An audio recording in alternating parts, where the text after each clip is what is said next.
ہم کریں گے ہر مظلوم کی حمایت۔ बिस्मिल्लाहिर्रहमानिर्रहीम। अस्सलाम वालेकुम। मैं हूं हुरैन फातिमा और आप देख रहे हैं हिमायती न्यूज HD चैनल। नजर डालते हैं आज की अहम खबरों पर। इस्लामाबाद पाकिस्तान का कहना है कि बलूचिस्तान में दहशतगर्दी के वाक़यात में भारतीय प्रॉक्सीज मुलविस हैं। बलूचिस्तान में भारतीय मुदाखलत होती है। तर्जुमान दफ्तर खारजा शफकत अली खान ने हफ्तावार ब्रीफिंग में कहा कि मकबूजा कश्मीर में दहाइयों से इंसानी हकूक़ की खिलाफ वर्जियाँ जारी हैं। उन्होंने कहा कि बलूचिस्तान में भारतीय मुदाखलत होती है। भारतीय प्रॉक्सीज इन वाक़यात में मुलविस है। पाकिस्तान ये मामला दुनिया में हर फोरम पे उठा रहा है। तर्जुमान दफ्तर खारजा का कहना था कि दहशतगर्दी से मुतालिक पाकिस्तान का मौक़िफ़ वाज़ेह है। इस बारे में बिलावल भुट्टो ज़रदारी ने कोई मुतज़ाद बयान नहीं दिया।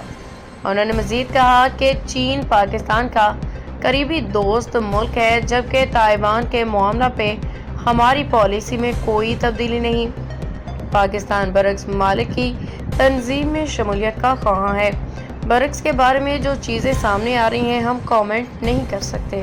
अब तक के लिए इतना ही। मज़ीद खबरों और अपडेट्स के लिए देखते रहें हिमायती न्यूज HD चैनल।